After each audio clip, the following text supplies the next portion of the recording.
Assalamualaikum warahmatullahi wabarakatuh. Saya Jordan Gultom, saya selaku Direktur LBH Palembang 2021-2025. Kenalkan, saya Pidason Parolen Samosir. Saya LBH Palembang sebagai Kepala Divisi Advokasi LBH Palembang. Kenalkan, nama saya Ivan. Pada saat ini saya menjabat sebagai Wakil Direktur LBH Palembang periode 2021-2025. Apa saja faktor-faktor yang menjadi penyebab terjadinya konflik pertanahan ini, juga kapitalisme perkebunan ini di Sumatera Selatan? Kalau konflik yang sering kami ini masyarakat itu biasa konflik perkebunan. Nah, konflik perkebunan ini kenapa bisa dipicu konflik? Karena dengan mudahnya perusahaan perkebunan itu mendapatkan izin. Nah, karena satu, ketika mereka mendapatkan HGU itu, pendapatan HGU itu tidak bisa terjadi pelanggaran. Artinya masyarakat yang mengelola tanah itu, entah itu tanah adat atau tanah kelola pertanian, itu tiba-tiba langsung ada HGU, ada tanaman perusahaan. Nah, itu yang kadang-kadang memicu konflik. Lanjut ya Kak. Di daerah mana yang saat ini sedang terjadinya konflik pertanahan dan kapitalisme perkebunan di Sumatera Selatan yang terbaru? Pali. Dosa sama juga. Yang Pali mana? Dalam begitu Polres. Pali, Sukabumi, ini apa? Desanya Bu. Itu kalau izin PLTU. Ya, itu pembelaan juga. Siapa saja aktor-aktor yang terlibat dalam perumusan advokasi kebijakan terhadap konflik pertanahan dan kapitalisme perkebunan tersebut? Termasuk juga masyarakat itu aktor. Secara tidak langsung. Iya, secara tidak langsung masyarakat itu aktor juga. Aktor dalam arti gini loh. Jadi masyarakat, aparat juga termasuk aktor untuk mengatur kebijakan. Jadi kalau masyarakat tidak dibekali ilmu, akan didorong ditekan oleh oligarki.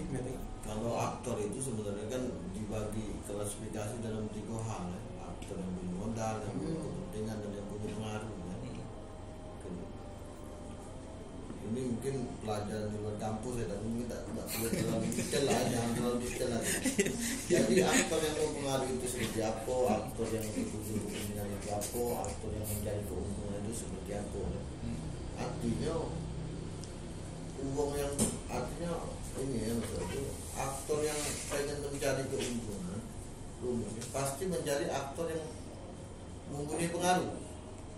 Mengapa sih advokasi pada konflik pertanahan dan kapitalisme perkebunan tersebut perlu dilakukan?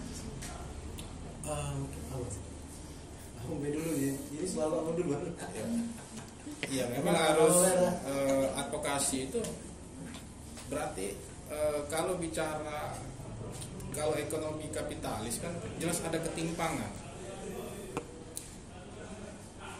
Dengan penguasa juga ada ketimpangan advokasi yang kita lakukan. Kita di pihak masyarakat jelas timpang kekuasaan, ada ketimpangan.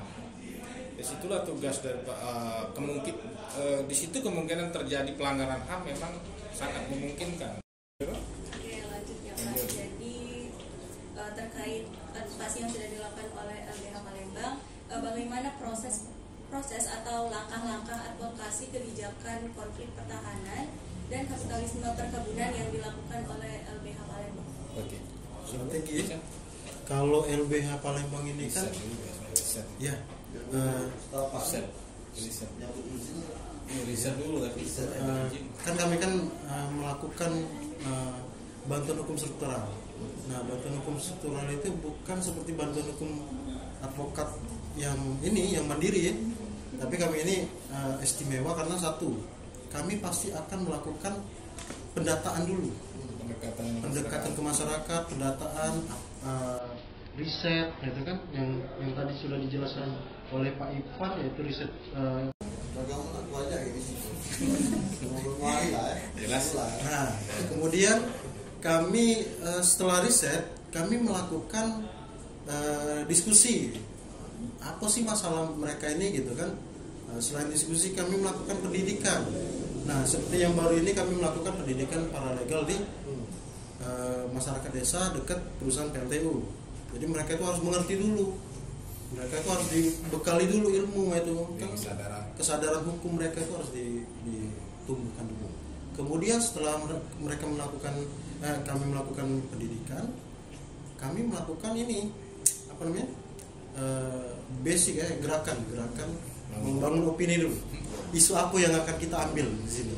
Misalnya seperti di PLTU dampak batubara bagi masyarakat.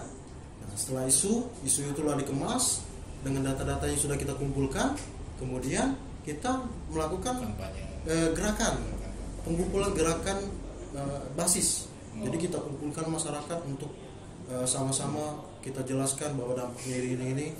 Kemudian setelah basis ini evaluasi dan monitoring. Kemudian terus baru melakukan konsep untuk melakukan kampanye. Jadi endingnya itu kampanye untuk perubahan kebijakan. Advokasi yang dilakukan terhadap konflik pertanahan dan kapitalisme perkebunan ini telah memberikan hasil sesuai dengan tujuan awal atau belum? Beberapa ada yang memenuhi sesuai dengan tujuannya. Kalau konflik lahan, seperti saya bilang tadi, LBH kadang-kadang nggak punya bukti formil masyarakat yang datang karena keterbatasan akses dari masyarakat. Dia mau buat SPH, dia tidak mengerti hukum, terus perangkat desa juga begitu kan, dia bergerak pada kepentingan, yang punya modal kan, jadi akses untuk memperoleh keadilan terputuslah. Nah, beberapa yang kita perjuangkan juga itu mendapatkan haknya ya untuk mencari kehidupan, mencari nafkah di situ ya, di lahan yang dimaksud. Banyak juga yang didampingi LBH, dan juga ada beberapa juga yang memang tidak semuanya ya berhasil apa yang didampingi LBH. Ada beberapa yang memang itu memang menyangkut masalah program yang struktural, jadi memang tidak bisa dilakukan advokasi kasus. Seperti Pak Ipan tadi, kita memang harus research, penelitian dulu kan. Nah, baru nanti di situ bisa menentukan lebih detail lagi. Oke, pertanyaan selanjutnya Kak ya. Bagaimana alternatif yang harus diambil oleh pemerintah daerah dalam penyelesaian konflik pertanahan dan kapitalisme perkebunan tersebut?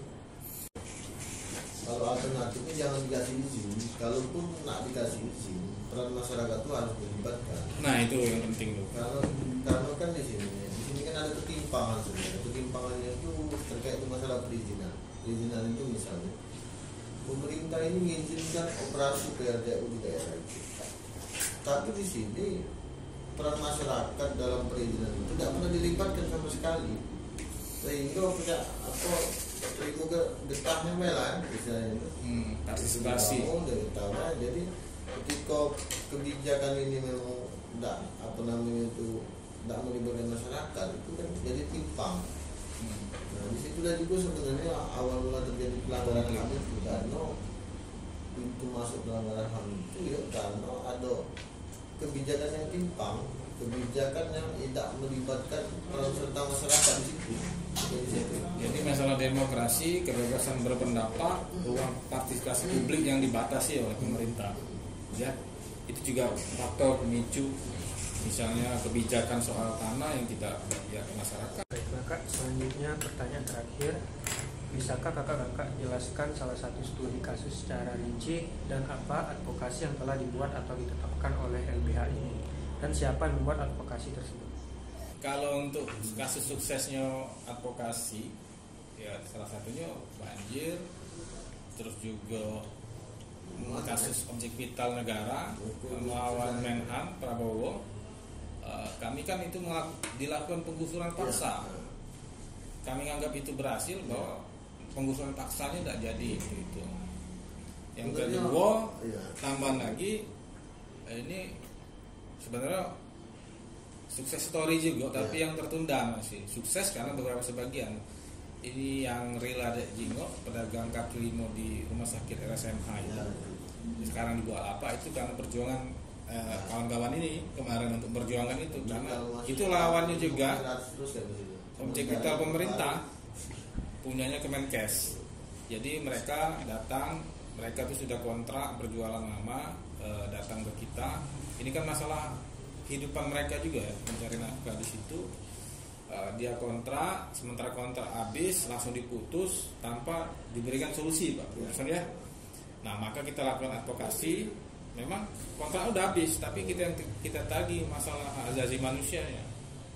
Bukan soal bukti surat lagi seperti sertifikat atau kontrak sewa, enggak, ke pemerintah, karena tanggung jawab pemerintah untuk memenuhi itu masalah hak asasi manusia. Memang soal perkebunan, yang industri seperti kelapa sawit, itu memang dari segi peraturan memang didukung oleh peraturan yang membebaskan para kapitalis ini memang untuk berkecimpung. Nah, itu memang terkait dengan kewenangan Ciptaker. Nah, soal yang proses advokasi tadi memang ya melalui proses yang memang Profesor dari bilang memang tidak seperti beberapa expert di bidang hukum, karena LBH lebih merupakan bantuan hukum struktural dalam proses advokasi. Itu yang memang beda, kenapa para PBH harus izin tinggal dengan masyarakat, itu tentang bagaimana para PBH menggali empati apa yang jadi problem struktural di masyarakat.